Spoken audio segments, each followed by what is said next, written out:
Okay, everyone, welcome. Thank you. This is Futures, where we talk about everything youth justice. And our guest today is our program director from Alabama, Susie Weigel.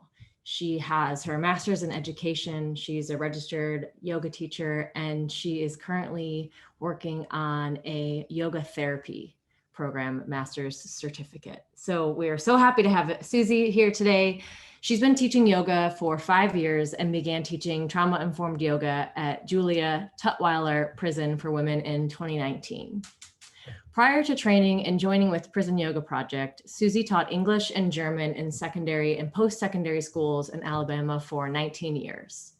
Her experience as a public school teacher and yoga practitioner sparked in her a desire to bring the transformative and healing power of yoga to underserved populations.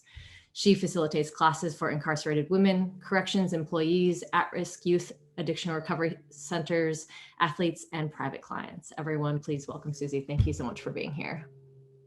Thank you. Thanks for the invitation. Yeah. And I am currently hardwired, but my internet just paused for a moment. I'm not sure if that was experienced just by me or not. So anyway, just heads up. Can you hear me okay? I can hear you okay. And that's okay. If at any point in time you don't hear me, you can also let me know. I'm happy to repeat anything. Okay. I feel like that's part of this new world that we're living in, right? That like, we've all become so flexible with this this new state. And as always, we like to start with a centering practice, which is just an opportunity for all of us to kind of come into the room and leave anything else that we need to do for the rest of the day for later for the day. So Susie, will you lead us in a centering practice? Sure, I'd be happy to. So wherever you are, in a seat or standing, or if you prefer to be on the floor in Shavasana or resting pose, feel free to go ahead and just kind of make yourself comfortable. And I'll be leading the practice from a seat. I'm in a chair. And so I'd invite you to close your eyes if that feels okay to you. And just kind of take a moment to notice the feeling of your seat, of yourself against the surface that you're sitting on, or your feet against the floor if you're standing. Maybe imagine yourself growing a little taller, and allow your abdomen and your shoulders to relax. And just begin to tune in to the flow of breath in and out of your nose. No need to change or shape the breath. Simply notice its rhythm.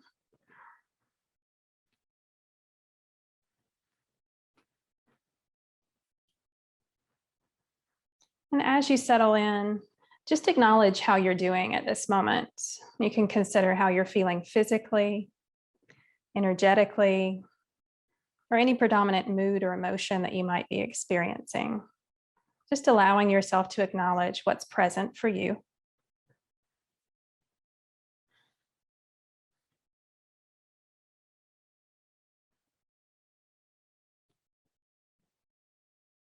And then as you're ready, maybe allow your head, your chin to drop towards your chest.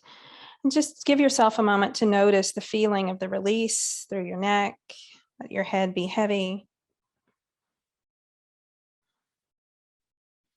And if you like, I'd invite you to experiment with maybe rolling your head from side to side, just taking your time, noticing any sensation that arises as you move.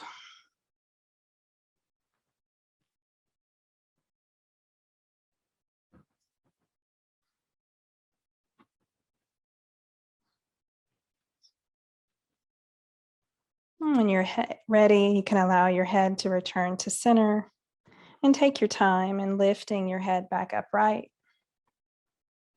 And just take a moment to notice the shift in sensation.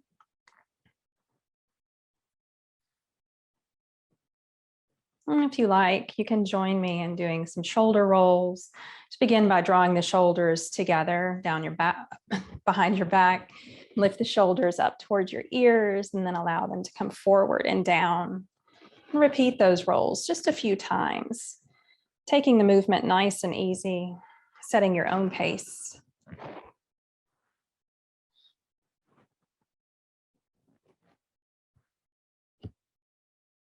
And when you're ready, maybe reverse the direction of the circles, drawing the shoulders forward and up, and then allowing them to softly drop it back and down. And continue in this direction for a few more rounds.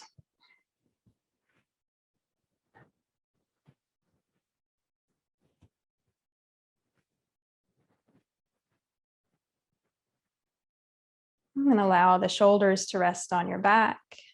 So again, just checking in, noticing any sensation that arises as a result of the movement. You might feel warmth or tingliness, coolness or numbness in different areas of your body.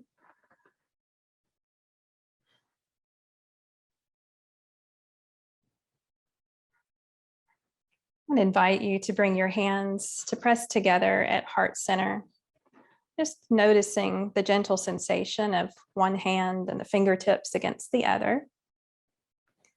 When you're ready, go ahead and take a comfortable breath in. And as you exhale, press your hands away from you. You can interlace your fingers if you like and allow your back body to round. Maybe your chin drops towards your chest. And as you're ready to breathe in again, stretch the arms and the hands overhead, lengthening through the spine. When you're ready to exhale, slowly bring the arms out to either side, almost like they're floating down by your side. We'll repeat that a few more times, inhaling to bring the hands to heart center. And when you're ready to exhale, pressing the hands away from you, allowing the back body to round and relax.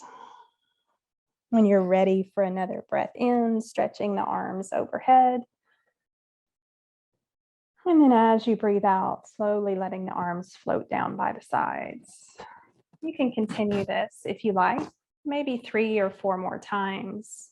And if the breath rhythm feels like too much to concentrate on, just follow the movement and allow yourself to breathe in a rhythm that feels comfortable in your body.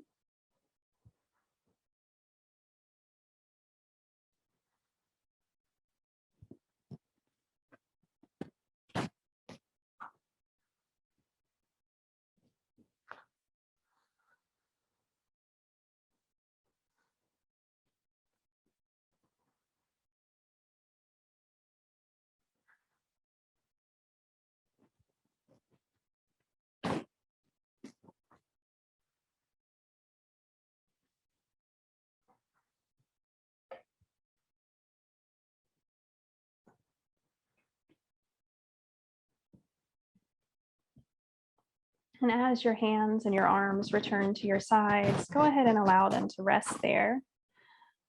And you can bring your hands to rest on your thighs if you prefer. And just notice as you rest, if there's been any shift in how you're feeling, or any shift in sensation.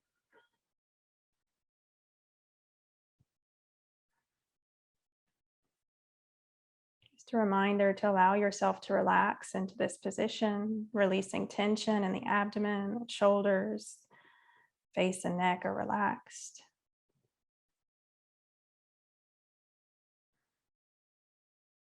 And if you like, I'd invite you to place one hand across your chest, across the heart, and the other hand across your low abdomen.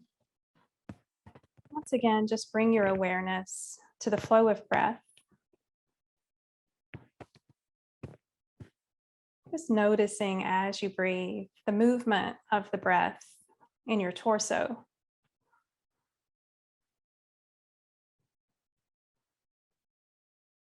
And without judgment, simply notice how the breath is moving. You can consider your hands as your sensors if you need an additional guide to notice the movement of the breath. And so which hand is moving more as your breath flows in and out?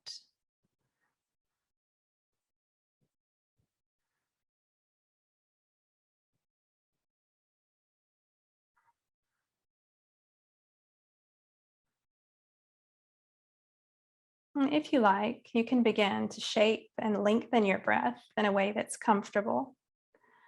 Directing the breath, if it feels okay, toward your lower hand, toward the low abdomen, allowing the abdomen to stay soft and lift away from your spine on inhalation, and simply noticing how the low abdomen softens back as you release the breath on exhale.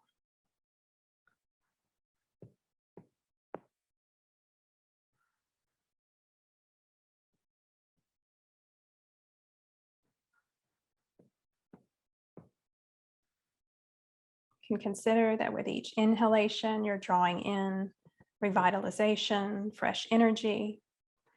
With each exhalation, you're letting go of another layer of tension, allowing yourself to relax more deeply.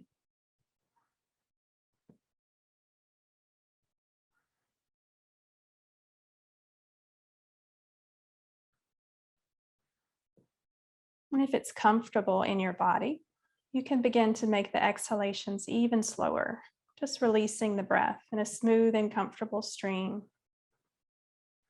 fostering that relaxation, that letting go as you release the breath.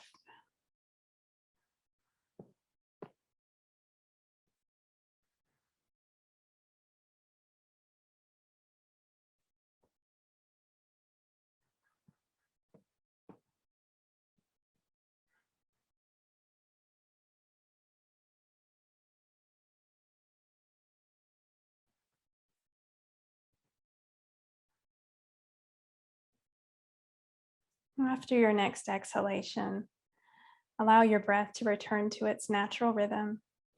No need to shape or change the breath in any way. And once again, take a moment to notice how you're feeling, if there's any shifts physically, energetically, emotionally.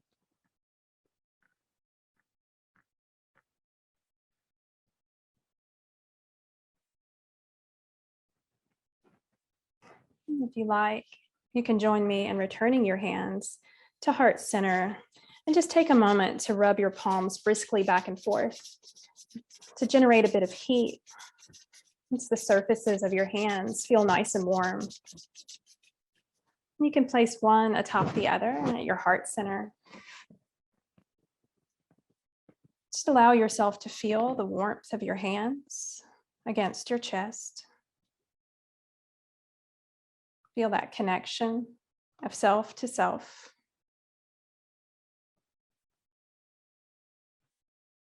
And allow that warmth to be a reminder to invite kindness, patience, and compassion towards yourself.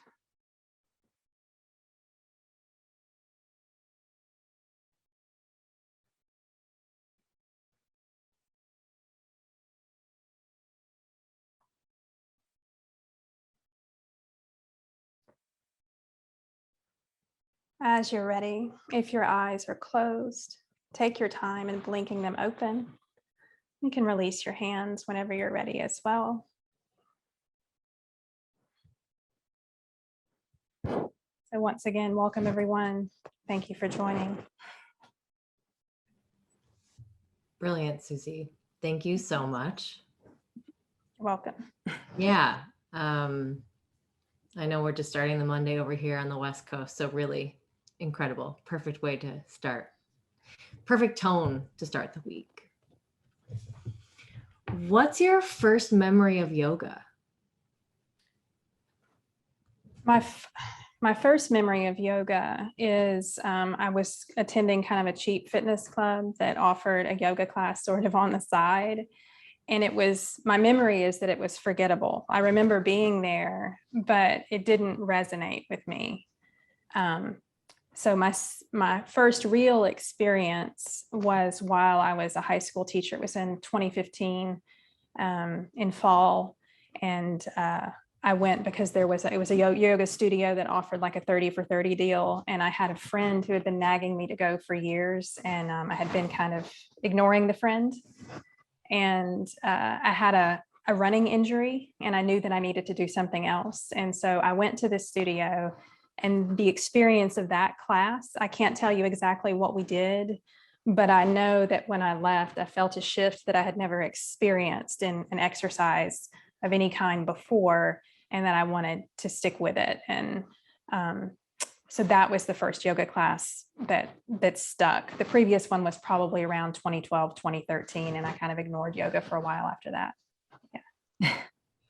I love hearing the stories of how there's always kind of someone in the background telling us about yoga, and we're like, yeah. and then we do it, right? And then, or we go to a great class, and that all shifts. Mm-hmm. So So in 2015 then, and you did that class and you signed up for this 30-30 program, how did it really become your life? Will you tell us this journey of how you just kept getting maybe more and more into it, or you became more dedicated?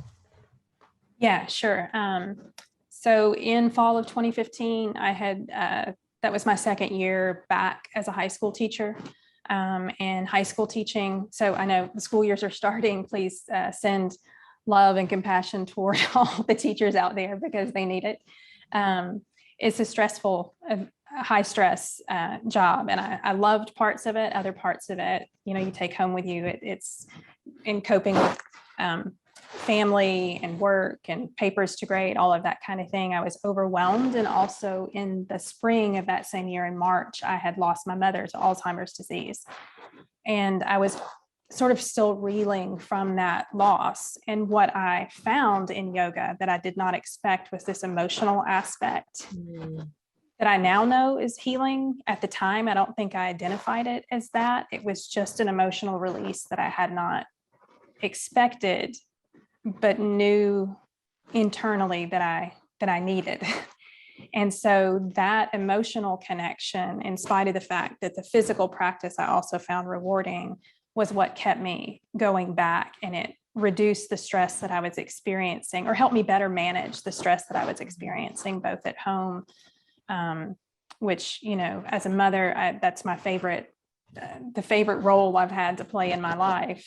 But it can be high stress when you have 3 kids, in elementary, middle school, and you're also teaching as well. It allowed me centering that I needed in order to manage all of my roles better than I had been doing. Yeah. Thank you. And thank you for sharing. I'm sorry for the loss of your mother as well. Thank you. I appreciate that. Yeah. So it really, what I'm hearing is that it created this container for you so that you could be all of the aspects of yourself. Like you could really show up fully in all parts of your life. Right. Okay, so you started practicing, and then what made you want to do a training? Or not what made you want to do a training, but like what made you say yes, or like pulled you towards like a 200 hour? Yeah. So I continued practicing. Work stress remained pretty much the same, but I was on a break. This was 2016, Christmas time. I was on Christmas break, and I was able to practice yoga more than I had been during the school year. And my birthday falls in January. So I can tell you specifically, it was January 3rd, 2017, New Year. And I'm on a walk in a local sort of nature preserve called the Arboretum here in Auburn with my family. That was what I wanted for my birthday, is let's go take a walk. And I'm walking through and I think, I think I want to do this. I think I want to do a teacher training. And that's when I made the decision that I was going to start looking. But at the time, I thought it might also be possible to teach it as a high school teacher, sort of as an elective. We got back from the walk and I contacted my administrators and I said, hey, I have an idea that I want to run by you if you have time. And actually on that day, they said, yes, come on in. I think it was not fully on their radar that yoga, technically, there was a bill from the early 90s that had disallowed yoga in schools. And we live in a relatively progressive community for Alabama. So they were on board with it. We were going to be shifting to a new building. They wanted to offer more electives during a free period to students. So my thought then was, I really want some of the kids that I'm working with already as a teacher, as an English teacher, and who are struggling with basic coping mechanisms. Either they're advanced students who are highly stressed because of overburdening themselves with coursework and pressures for college, or they might be underperforming students who have the stressors that are totally different of learning coping mechanisms at home to deal with behavior management, having basic needs be met, et cetera. So you had the disciplinary issue side and the overperformance side. And I felt like the benefits that I was experiencing from yoga could be brought to the students. At the time, administrators were on board with that. And I thought, okay, well, that's my go ahead. regardless, this might work out, it might not. That's why I want to do yoga teacher training. And so I did a summer program, an intensive 4-week program here in town. And yeah, that's why I did the training. And it was sort of a birthday epiphany, if you will, that led to my seriously seeking a teacher training and signing up for one. Mm-hmm. I like that it's mutually beneficial, right? You're like, okay, I'm doing this because I know it supports me, but I also can see directly how it can support all of my students. Right. Will you talk to us about your teaching journey as well and how you got into teaching? Yeah, so I live in the town where I went to college currently. So I went to Auburn University. At the time, I didn't want to be a teacher. I thought I wanted to go into nursing or physical therapy, something along those lines, and ended up changing my major a few times. And I majored in English and German. I did a double major and kind of landed with, what am I going to do with this? So to be honest, that's where I was. And I thought, okay, I'll teach. And I got a master's degree in education so that, I could get a job as a secondary teacher. And that's what I did. And so I taught for several years at a local high school. And then when I had children, I was able to teach German at Auburn University on a part-time basis. And I went back to high school teaching in 2014. Once all of my kids were school age, I went back to that full-time position. So yeah, it wasn't necessarily my intent when I started studying here, but it was kind of the natural progression of things, just how things landed that resulted in my becoming a school teacher. Yeah. And we'll kind of get into the transition of you going from school teacher to facilitating and working with system impacted people and families. But I was hearing you say before that you had quite a range of students. Will you talk about the community that you were a part of, or maybe kind of the students or the culture that you were seeing as a school teacher? Yeah. Regardless, I taught advanced and core classes. Basically what that means, your advanced classes have students who either want to be there because they want to perform better or their parents want them to be there. And so they might be just naturally wanting to achieve more, or they might have pressures coming from outside of themselves that are wanting them to be in the advanced classes. And then in the core class, you would get what's called here a core class, a range of students. So I might have students who are receiving special education services outside of my classroom, where you're working with a special education teacher to provide extra supports to make sure that they have all the supports that they need in order to achieve and progress in the classroom. You also have students who are, I guess what you would describe, I don't really like the word, but more or less average, just kind of performing at grade level. And then you have some in a core class who are also maybe gifted even, but don't want the challenge of the AP classes. So your core classroom has a very wide range of student ability levels and motivation levels, whereas your advanced classes are predominantly students who are higher achievers. What they share in common is anxiety around, first of all, being an adolescent. If they are pushing themselves or being pushed to get college entrance scores up, et cetera, that pressure translates to you as well as their teacher. And they have a high level of anxiety surrounding getting a certain grade for the GPA or for the college application, for the resume. So your job as a teacher is pretty multifaceted, and the stressors that come your way vary. It's in helping low performing students meet the grade level threshold, and it's in helping higher performing students deal with sometimes disappointment, and just overall realizing kind of the bigger picture of it's just a grade.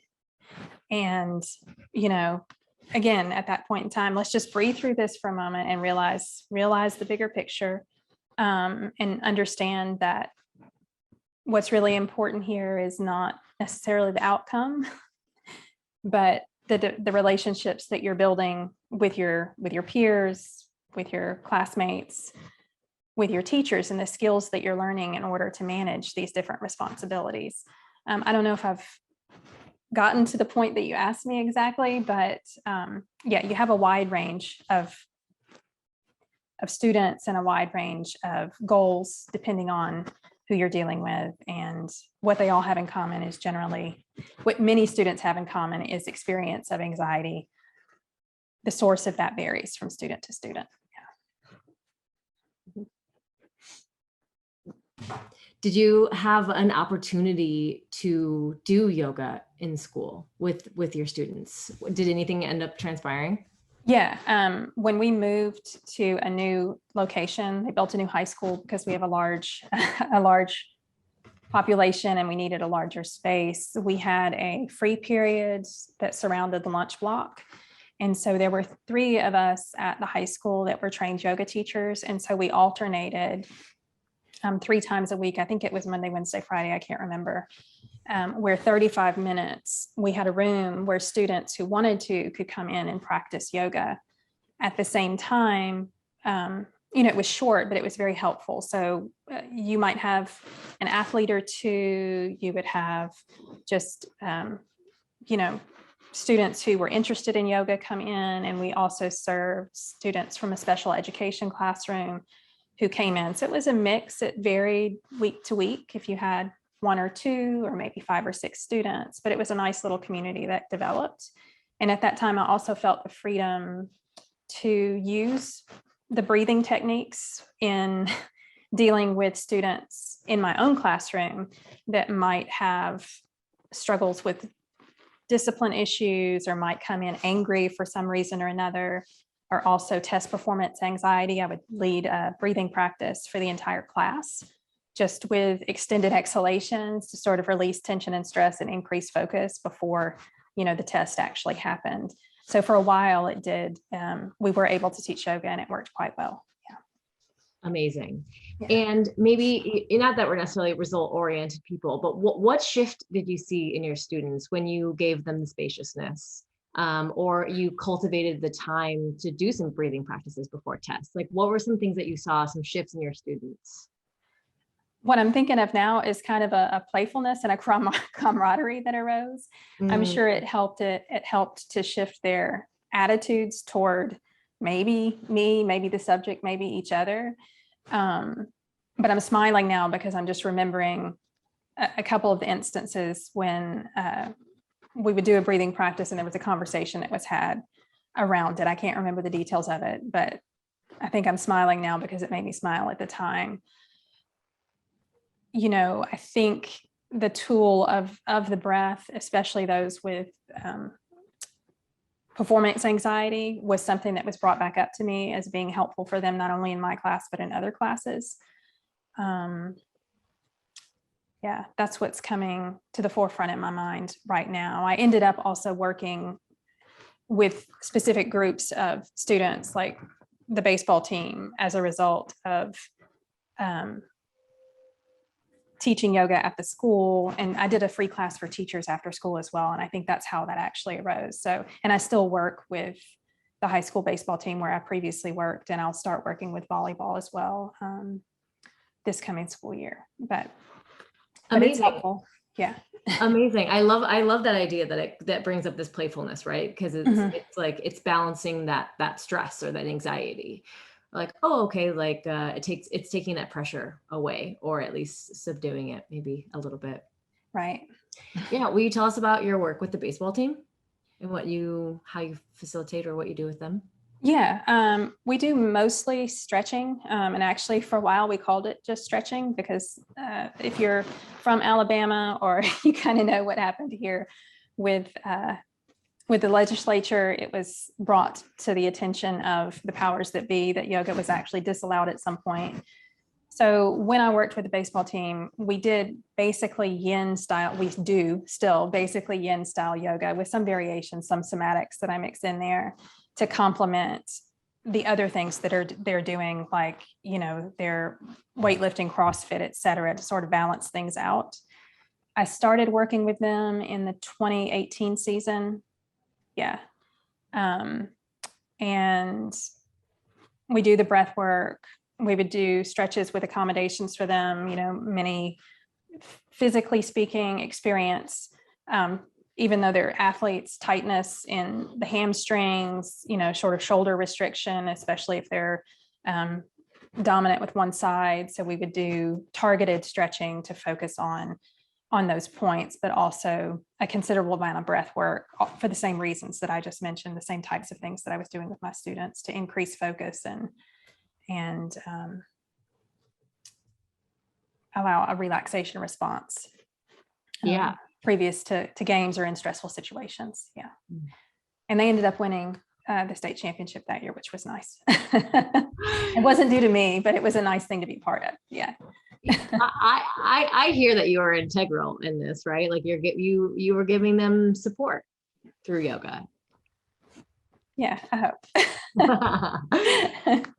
So what I like hearing too is that like you saw an opportunity where yoga could be beneficial and you really took those steps to make it happen, right? It wasn't you were applying it in your classroom and at lunchtime and with sports and teachers, right? You didn't just take it one place, you took it all of the places that you could. Right. And so we had talked about this before, but at one point in time, it just stopped working for you, or you wanted to change the container. I don't know if I was saying the language right, but it's like you wanted or needed a shift. Will you talk about that? Yeah, there are several things that came into play with that. Beginning the following school year, 2018, 2019, I was searching for more yoga training opportunities. So we'll start with that. And I come across yoga therapy as an option. I had come across prison yoga project training as an option. I just knew while I was teaching after work occasionally in a studio, I wanted to reach a different type of audience, I guess. That said, I felt like anything that I would learn in those frameworks could continue to benefit me in the position that I was in at the time. Without going into too much detail, because of what happened in the state legislature with the yoga in schools being disallowed, being brought to administrators' attention, all yoga was shut down that school year, probably in October. So there was no opportunity to continue doing the things that I had been doing, and that was totally out of our hands. All three of us who had been teaching yoga were obviously disappointed, but that was a blow in fall of that year. As I mentioned earlier, the position didn't stop being stressful. I managed it with what I was doing, but yoga was my happy place. I felt like it brought an element of joy to the job that kept me sort of afloat. I called it a buoy at some point. I remember saying that at the time. And I just continued to investigate trainings, and not to bring it down a notch again, but sometimes there are milestone points in your life that reframe your way of thinking. And in spring of that year, my dad got sick. He had come to visit, and it was a pretty sudden onset of symptoms, and he declined very rapidly. I had, during that time, like in February, before he got sick, I was already reaching out to PYP, to Tutwiler, where I currently teach, to find out kind of how things might progress in teaching yoga in a setting like that. So I'd put feelers out, but his health declined. My discontent, I would say, at work had nothing to do with the students that I was serving, but that grew, and that might have been impacted by personal stressors. I'm trying to think of the timeline of things, but long story short, as I'm caring for my father, going back and forth from where I lived to where he lived in Huntsville, there were some certain signs. A training from PYP worked out all of a sudden in May. PYP was going to do a training at the Civil Rights Institute in Birmingham. That happened to be sandwiched on a weekend when I wasn't caring for my dad.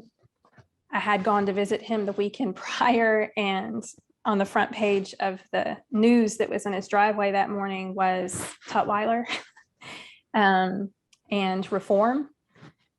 2 weeks later, I was at the training with James Fox and also the Alabama Department of Corrections Director of Psychiatry, Ed Kern, who had done the Prison Yoga Project training himself and was interested in bringing yoga to Alabama prisons. We were able to connect and meet there. And the following week, my dad passed away. And not long after that, I was invited by Dr. Kern and Nicole Heltaler and James Fox to perhaps lead a pilot program at Tutwiler. By then, the school year had ended. I had some time to think about it. I had lost my dad and was still reeling from that, and I knew that I needed a shift. And so at that point in time, I just made the decision, okay, I'm just going to try this. I left the position I was in on good terms with basically an invitation that if I would want to come back, I could.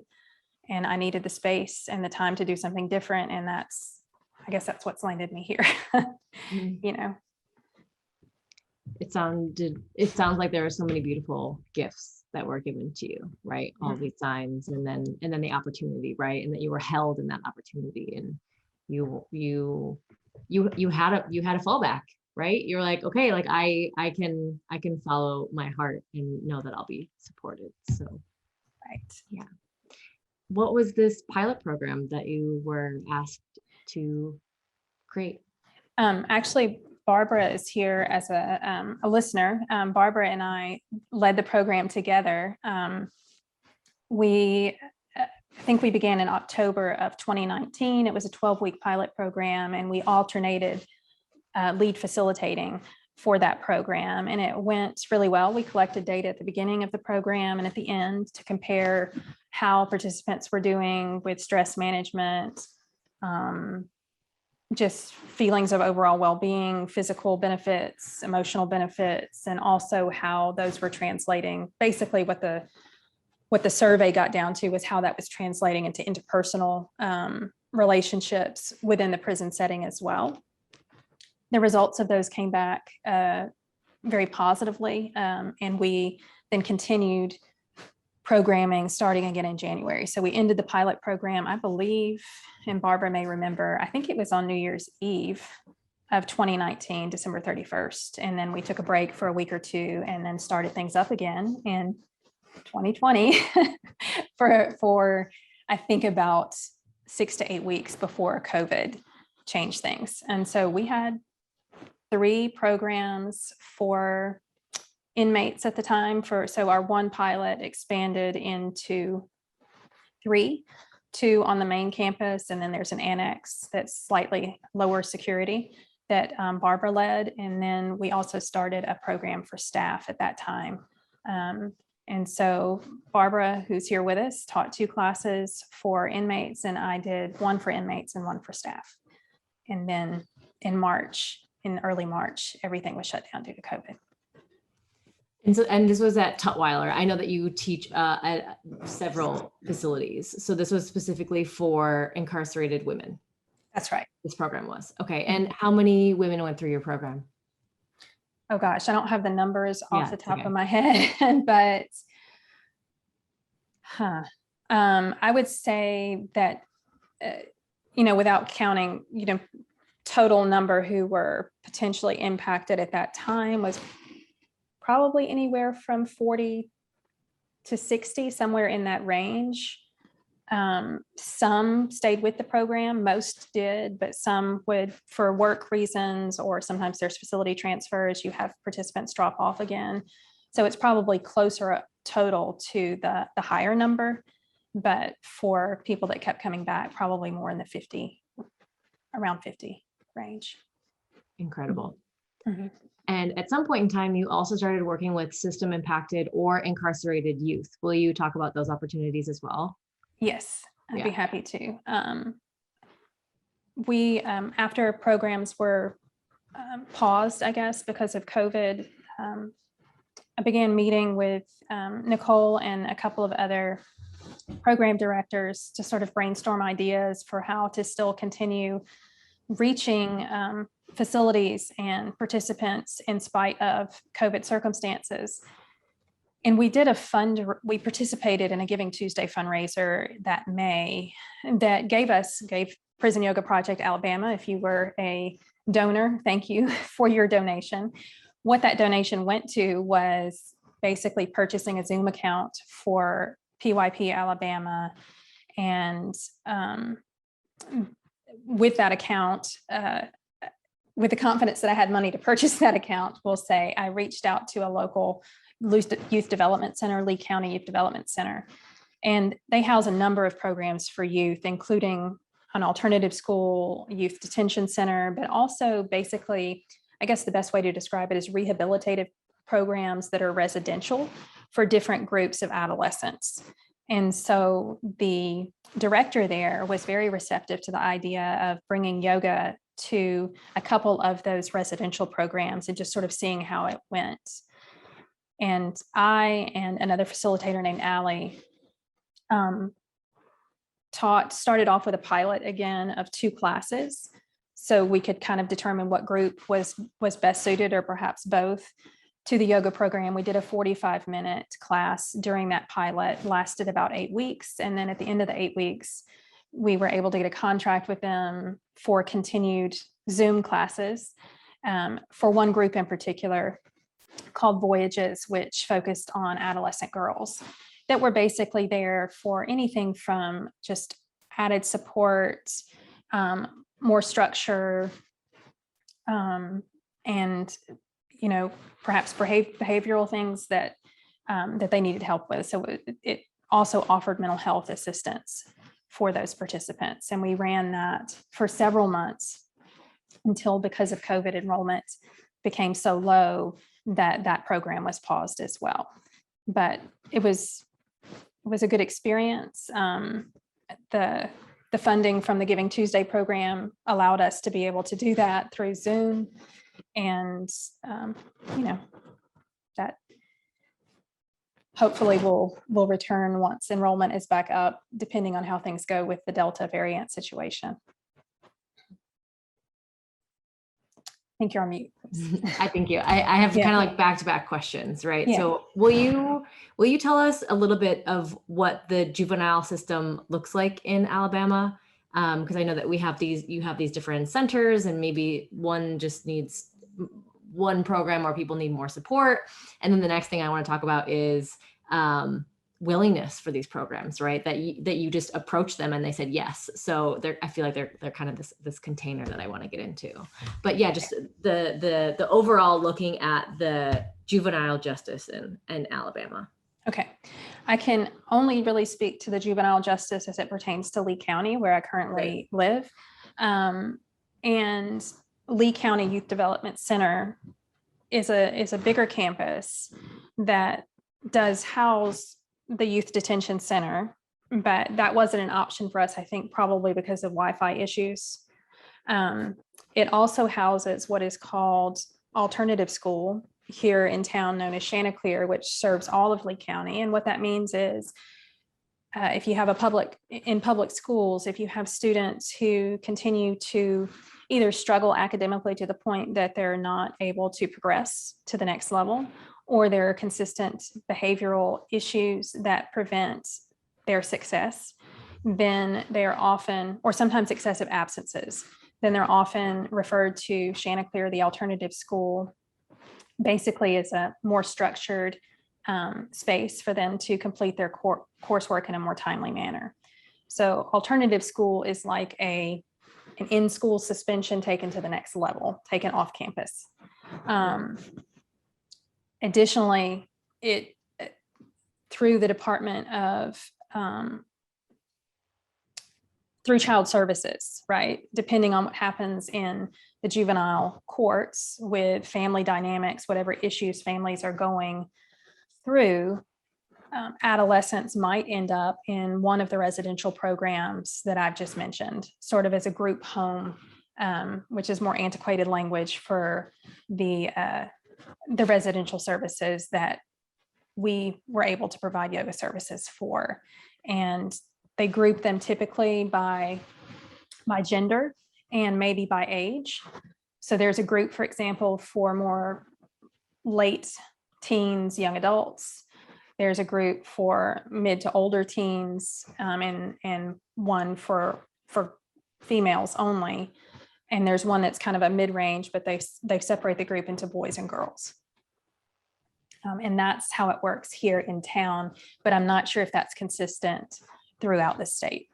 Mm-hmm. Okay, so this is specifically for Lee County. Yeah. Is there a time frame that they are sent to you? Do they go? Is there paperwork? Is it court involved? Just any other kind of details about the system or the flow? Right. I think typically it is court involved, but not always. That's my understanding. The programs that we served were 42 days. But just like some of the other, I work in addiction, I serve some addiction recovery residents as well. My sense is, while 42 days is technically the set time frame, there is some variation on either end of that. If a child or a person needs to stay longer, or perhaps things get better, they're not necessarily in there for the full time, or maybe they're in there longer. But I can't speak with utter confidence on that because I haven't asked that specific question. It's just in noticing who came to the classes weekly and for how long that makes me think that there is some variation there, if that makes sense. Totally, yeah, depending on the individual Mm-hmm. and the causes and conditions. Yeah.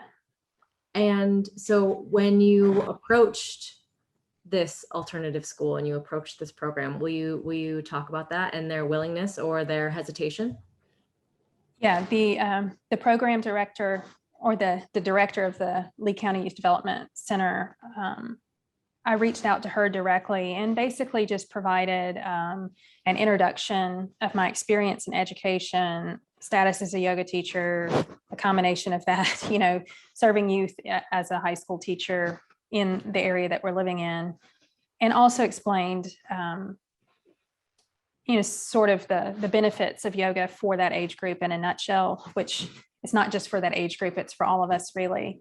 And I was just really shocked and surprised, and in a good way, that she responded the same day with yes. Of course it was a free pilot program to start, but she really did want something like that for the students that she was serving. The only issue is there was sometimes there were connectivity issues. Sometimes it would depend on the schedule or incidents. It's just like with regular school teaching. You don't know what's going to happen in a day. And when you are serving a population via Zoom or via an online format, your understanding or just the information that you have is not as thorough as it is if you're in person.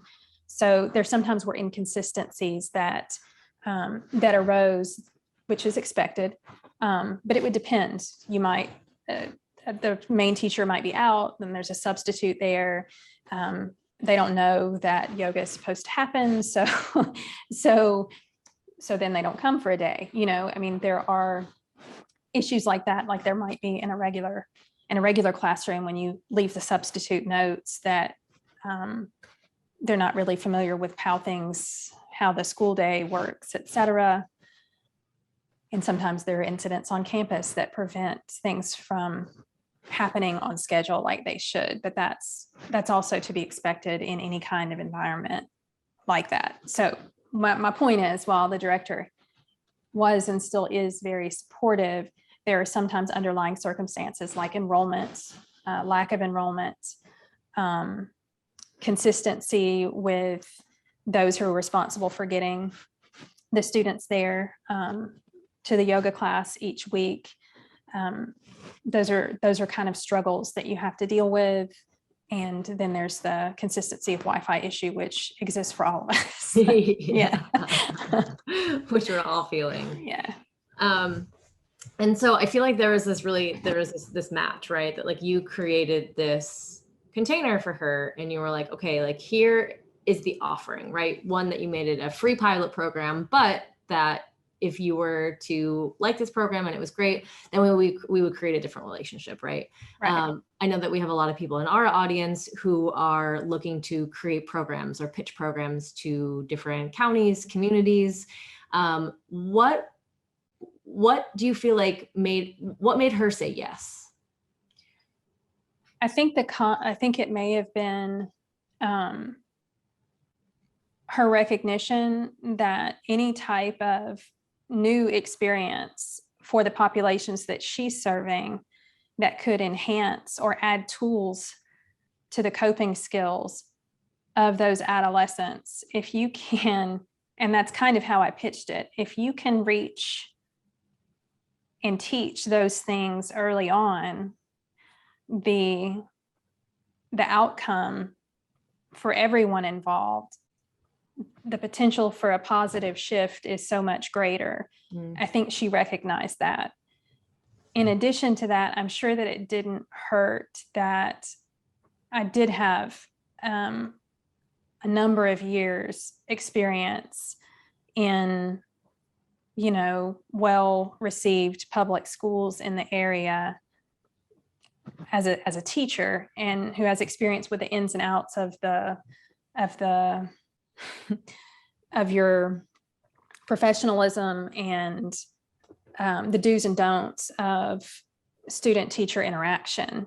I think that's also important and probably played a role in her welcoming it immediately, rather than, depending on how you, for those of you that are interested in starting programs, just understanding that level of working within the framework of the facilities and understanding that you're the guest, you're being invited into that space, whether it's virtually or in person.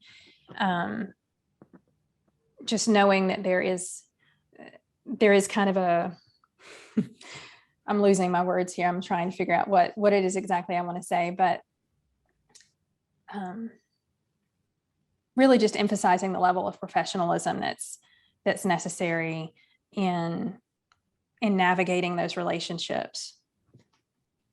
Well, yeah. And I think what I'm hearing you say too is that, like, remembering that this is school for these children. Right. Okay. Yeah. Their container has been shifted.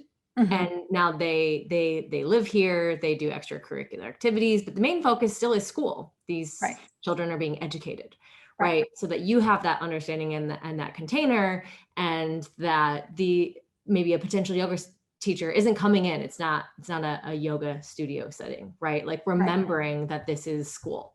Right. Yeah. So I hear that. Yeah.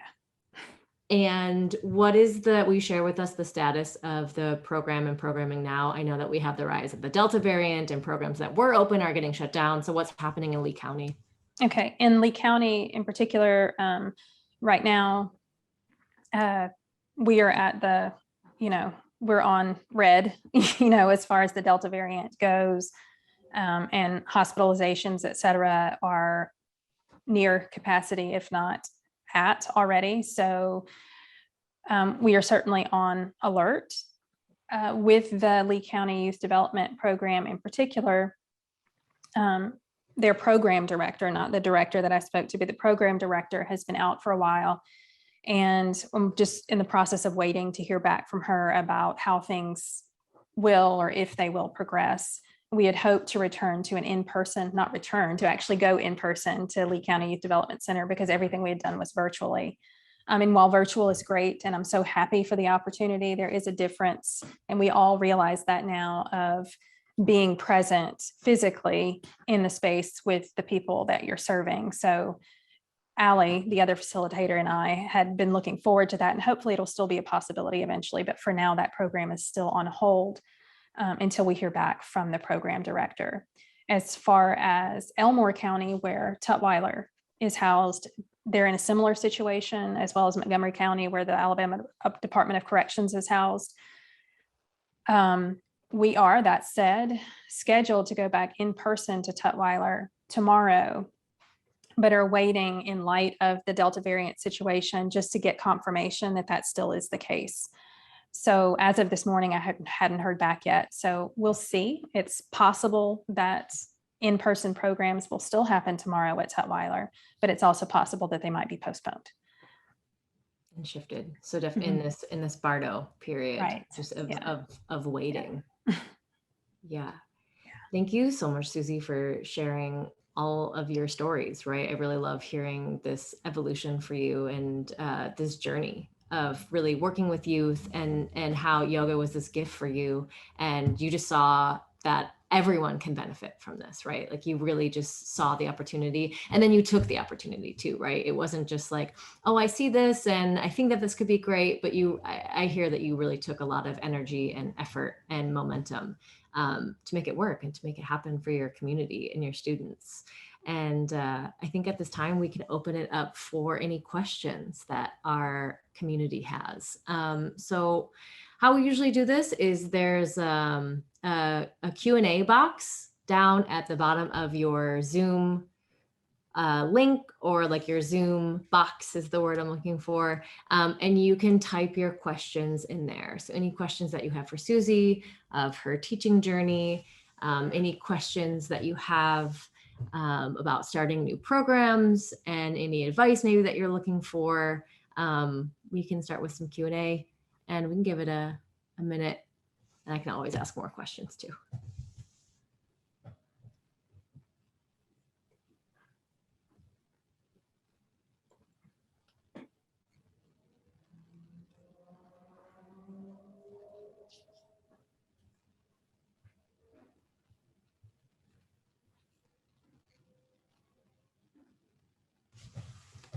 I'll jump in with another one. Okay, so I guess I also kind of had the realization, so you're a mother. How old are your kids?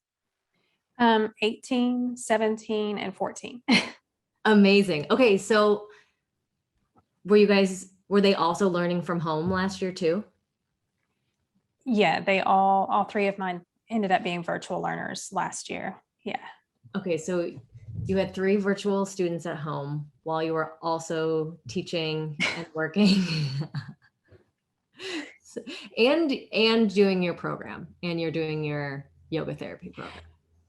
Right. Yeah, that's true. The yoga therapy program started in August, but yeah.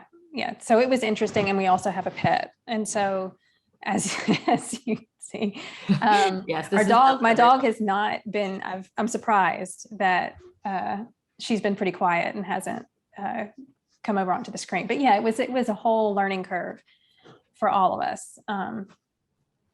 Yeah. So I was learning on the job as far as virtual etiquette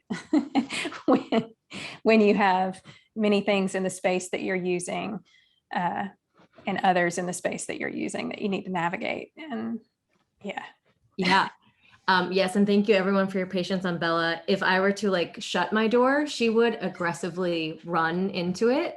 So and demand attention. But she's quiet. She's totally she is quiet. She is quiet, but she would make a full scene. So thank you everyone for your patience and her on-screen performances. Okay, so we've got some questions, which is great.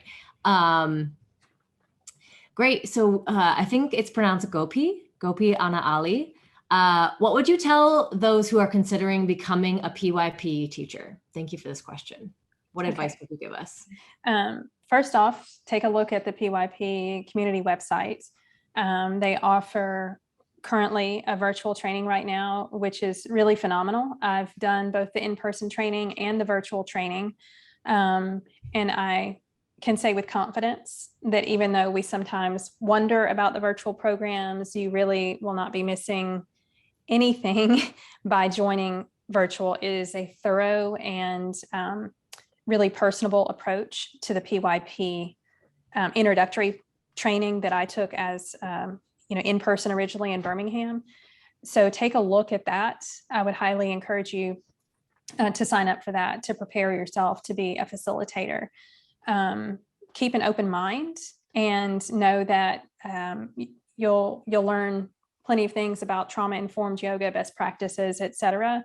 But a reminder that I've found beneficial for myself is to remember that it's also okay, in spite of being concerned about the way that you should deliver programming, that it's always okay to just relax and be yourself.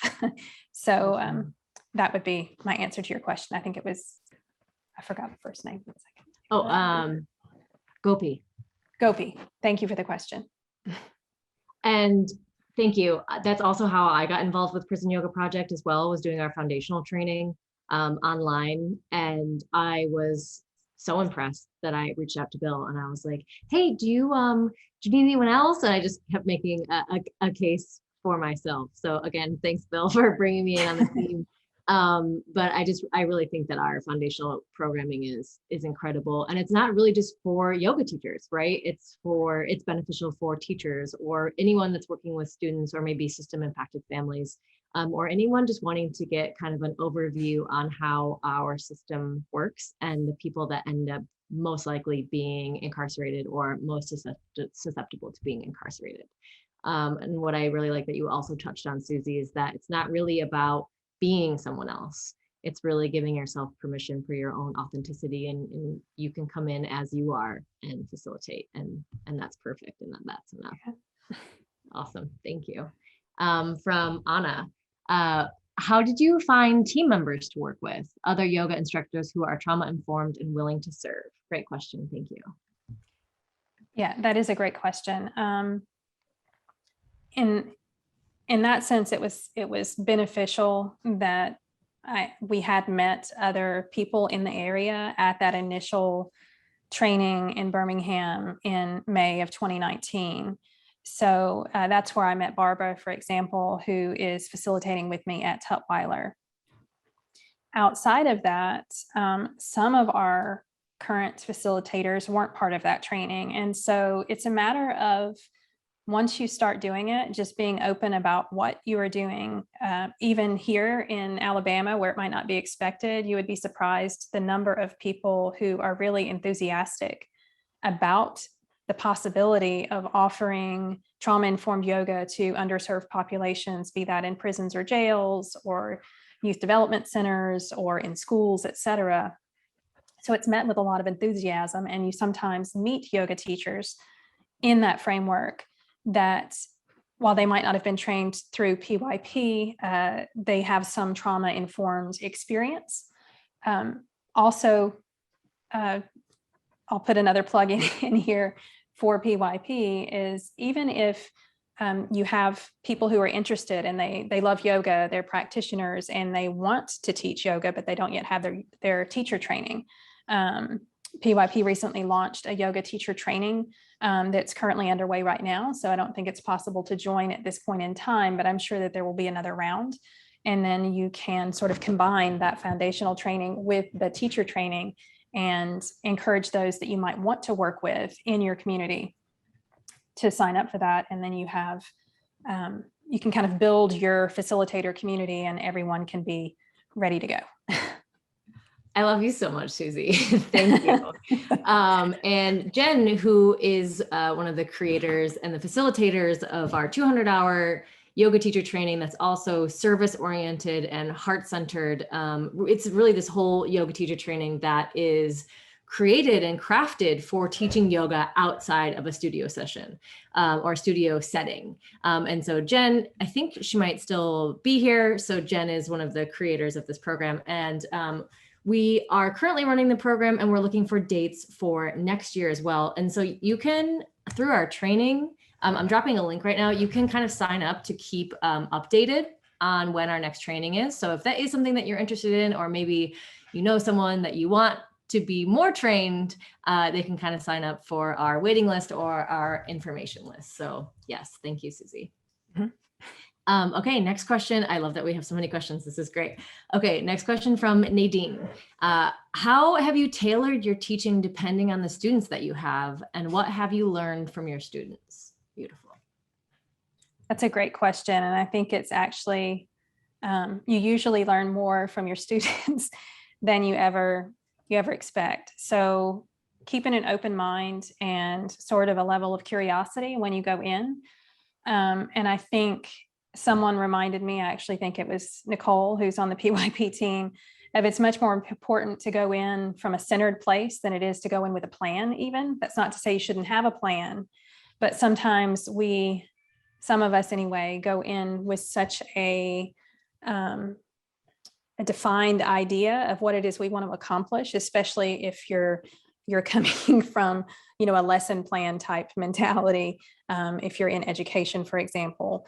But as a teacher of both yoga and of students in an academic setting, it's quickly very clear, made very clear, whether you necessarily want it to be or not, that flexibility and an open mind are really the most important aspects of being any kind of teacher.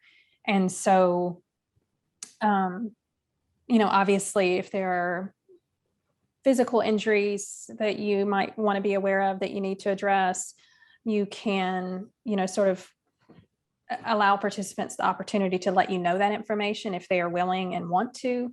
And sometimes you'll just have a general gauge of the energy in a room or what's coming from a particular participant on any given day, and you can sort of adjust your plan as necessary. That might mean doing something less intense than what you had originally planned, doing something more nurturing than what you had originally planned, taking it slower or easier.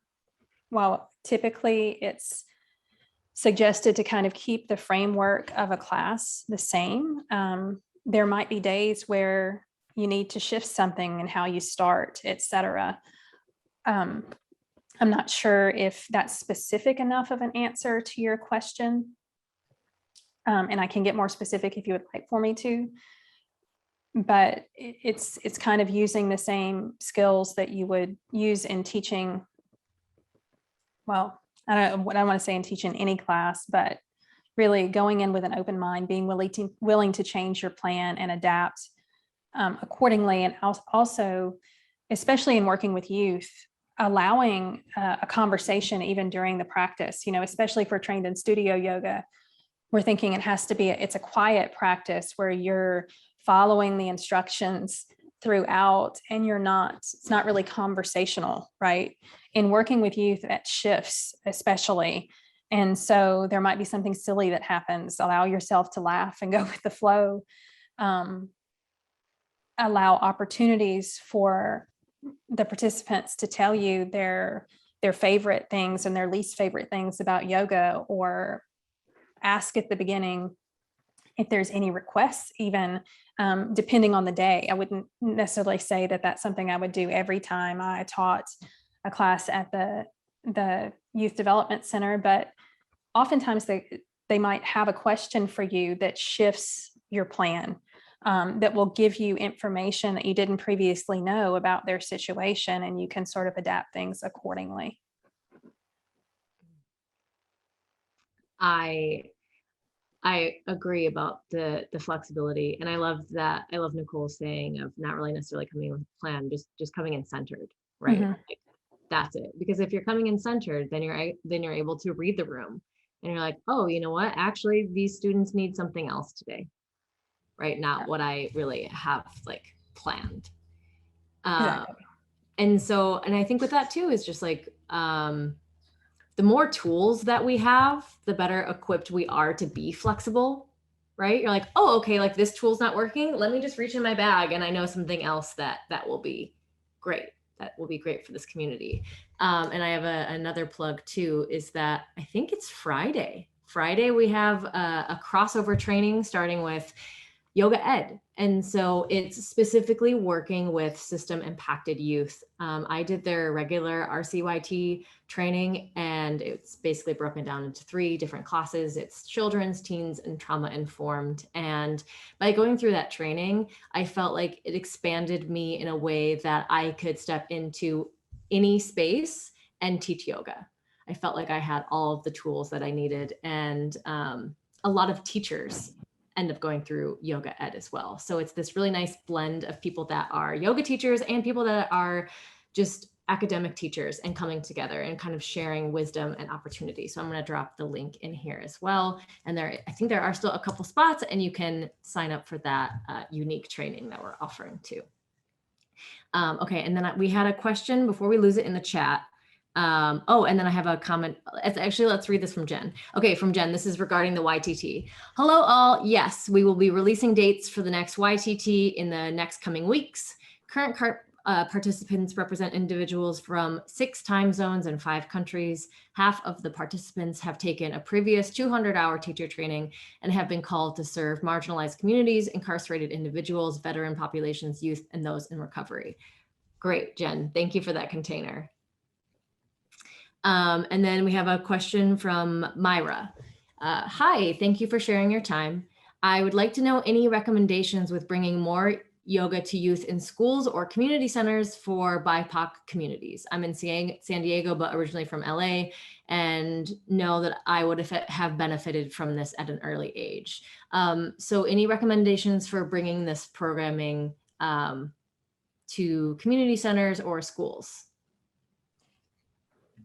Yeah. Well, I'm not sure how specific my recommendations will be. I recently did do some outreach with Auburn, with the city of Auburn for a program. For example, it's a therapeutic program for special needs youth.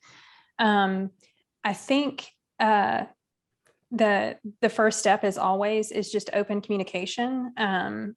This one happened to land with me. I didn't reach out for it necessarily, but depending on where you live, I know that I'm in a unique situation in Alabama, but with the schools or in community centers, the first line of the best way is to first contact people in administration who would be responsible for bringing those programs and setting them up. And always sort of, well, I don't want to give such definitives, but always, kind of bring the benefits that you mention yourself, how you realize now how the aspects of yoga could have benefited you had you received them at a much earlier age. So, definitely bring those tools to light in your communication with whoever it is that you reach out to.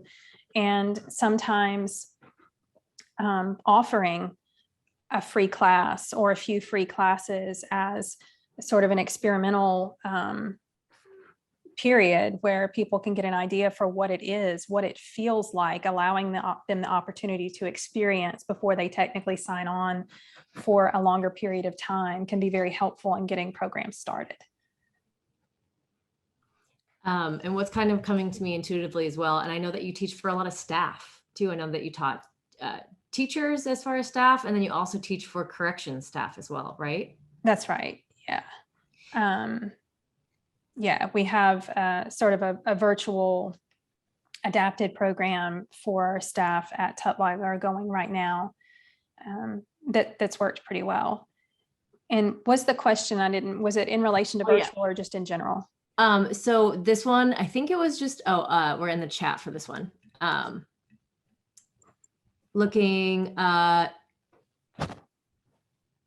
yeah, I think this question was maybe more just for in person. So youth in schools and community centers. Okay, that's what I thought. Yeah. And so we kind of talked about this technique a little bit before of like how to pitch programs and how to get people involved. And so I've also heard people have positive experiences of offering programming for administration too. Because then it's getting the whole culture and the whole team involved. And so it's not just like one enthusiastic yes, it's several enthusiastic yeses. So maybe that's an opportunity too. And from someone who's pitched programs, also just like being okay with no, right? Just, I feel like you weren't sure what your program director's response was going to be and that you got an email that day, right? So I think people and program directors are feeling inclined to say yes and starting to do more programming or more alternative programming. So yeah, not being afraid to take that first step and also not being afraid to get a no. no problem, right? Okay, then we can move on to the next one. That's an excellent point. And we've only mentioned the one program that did respond positively and that I ended up working with, I reached out to several in the general, probably in a 150-mile radius. And this was the one that worked. So I did receive no response, and just went with that and just kept trying. And so Blair's reminder is an important one. Yeah. Oh, great. And Bill's connecting with Myra as well. Great. Thank you. And okay, we're looking at more questions. Oh, and then this is from an attendee. I'm just kind of asking if there's any volunteer opportunities to teach yoga remotely as an instructor. And I think I can, yeah, Susie, chime in. Yeah. So I think I might have seen that one. Okay. Yes, there are always opportunities for that. I think that those opportunities are going, well, we'll see how things go, but potentially grow in the coming months. With the virtual programming right now, the resources for the virtual programming are somewhat limited. So obviously we have a Zoom account, we have that all set up, but it depends on the facility. So Tutwiler, through grants that we won and also grants that other organizations won, is well equipped to house virtual programs. That might not be the case for all of the facilities in the state of Alabama. So it's rare that you have sort of regular and consistent Wi-Fi, or the possibility for hardwiring in certain rooms, et cetera. And the reason that we were able to start and keep pretty reliable virtual programs at Julia Tutwiler Prison for Women is because of sort of renovations in accommodations that were made due to grant funds that allowed the Wi-Fi capacity to be reliable and support what it was that we wanted to offer. That said, yes, please, I will put my email address as well in the chat. So feel free to contact me. I'm hopeful that in the coming months, we will have more opportunities for facilitators to bring programming either virtually or in person to more facilities in the state. So the name of the game, though, is patience. It's sometimes 2 steps forward, 1 step back. And so if you just keep that in mind, and we'll be in touch. I'll keep you abreast of the situation as opportunities arise. And thank you so much for your interest. And our next 2 questions actually are more interest for your area, which is really great. I'll read them kind of both at the same time. So we have Celeste. Is there a PYP in Birmingham, Alabama, or Jefferson County? I'm happy in she's in the current YTT, which is great. Great. And then from Anna, we have, hi, Susie, I live in Montgomery, Alabama, and I'm currently working on a YTT 200 plus a supplementary trauma conscious yoga method training. Are there opportunities to get involved in all the work you do or similar yoga programs that you know in Alabama? So yeah, I know that you had dropped your email, but any other kind of things that you want to tell your community? Yeah, please, keep that email address, shoot me an email. And as far as the areas that you're in, those are ideal areas at this point in time. And as we grow programming, I hope that, yes, definitely you'll be able to help us broaden our reach. And I think it was Celeste, who's in Birmingham, who's doing the YTT. It's my daughter's middle name, by the way. What a beautiful name. Yeah, the hope is that we had programs at Donaldson prior to COVID and prior to the overcrowding there. And Donaldson is about a 45-minute drive from Birmingham, I believe. The hope is that we will return there virtually initially, and eventually back to in person. So again, patience is the name of the game, and I will keep you abreast of the situation. And I'll include you actually on future emails. If you shoot me an email and I have yours, as we meet the next time for PYP Alabama, it's not just a chapter that is specific to the area that I live in. It's for the whole state. So you all are welcome to attend, and I'll keep you abreast. I'll send you an invitation for the next meeting when we have it. Thank you so much for your interest. I feel really excited about that. This community is rising and building and growing. And I think it was Anna that asked earlier as well, like, how do you find team members? How do you find dependable, loyal people? And, continuing to be involved in Prison Yoga Project and coming to webinars and being on our community website. You can also always reach out to us too and say, hey, do you have programming here? Do you know anyone here? And we'll connect you, right? I know that that's part of my job as well as community engagement manager. And it's something that I love and I'm happy to be here for, is connecting people and building community. I think what we do and what we offer is special, right? And offering yoga in service. Just a little different of offering yoga from a studio setting. Really yoga as service. And then, okay, so someone had asked, awesome, more people wanting your email. Really great. Yeah, my apologies. I first shared it just with the panelists. So I now shared it with everyone. I missed the tag on who I was sending it to. So hopefully it's now visible. Perfect. I think, yes, panelists and attendees. Okay, perfect. Great. I didn't catch that. So thank you.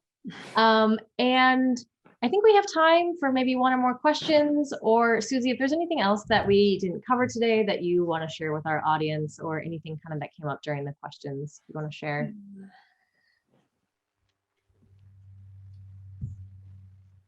I'm thinking, but I'm not thinking of anything in particular right now. Yeah. So if there's any other questions, so I'm open to that. Yeah, if there's any other questions about programming or what it feels like let's do this. Okay, so I know that we had talked about it a little bit before, but when you're pitching programming for youth, maybe what are like the 3 things that you feel like you focus on of pitching a new program? Kind of like, what are the containers that you say to the program director or the administration? Okay.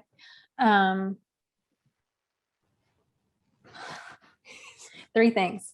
It can be more. As always, I'm going to go back into English teacher mode for just a moment. Establish your credibility. Your desire to bring good coping strategies through the form of yoga to the populations that you're trying to reach, and your willingness to work within the framework of the existing facility. Those are the 3 things that pop into my mind right now. Chef's kiss. It was perfect. It's perfect. It went right into English teacher mode. It was great. Thank you. It was great.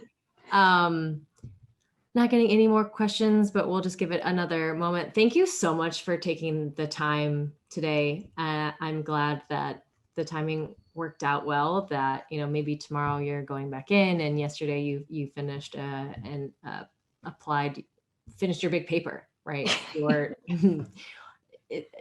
dissertation. What's the language or the framework for what it was a comprehensive exam. So we had a multiple choice portion and then a long paper.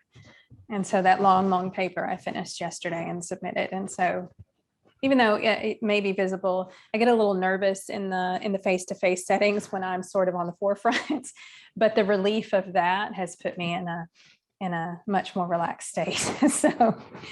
So yeah, it's nice. And I'm excited to hopefully go back to Tutwiler tomorrow. This was amazing having you, Susie. Thank you. Yeah, thank you for having me. Yeah, thank you. And then I know that we dropped our foundational training link before too. So if you have or haven't been part of our foundational training, I highly recommend it, not just from working with Prison Yoga Project, but from someone who was looking for this work, and that it's in a virtual setting doesn't take away from any kind of community building or in-person opportunity. We have 4 workshops that you'll either be working with Bill, our executive director, or Nicole, our assistant director. And through these 2-hour workshops, we're diving into these topics, but in an embodied way. So you'll have more tools to work with personally and with your community, which I find really beneficial as well. Barbara is hopping in and saying thank you and great job. And then as far as upcoming events too, we have our series with James. So we have a founder series, and that's happening 2 Fridays from now. and you can join. This is the 4th rendition of his training. And it's for specifically community members only. So if you are a paying community member, this is a benefit for you and you get to come. And it's a little different than a webinar. It's a meeting, so we get to see each other's faces, and James kind of just speaks and we get to be in dialogue. And the theme for this next session is looking at yoga as a contribution to restorative justice. So really looking and continuing this conversation of yoga as service. So again, thank you so much, Susie, for being here today. And thank you to our community for showing up. Yeah, thanks for all the questions. It's been a pleasure being here. I hope that everyone's found it helpful.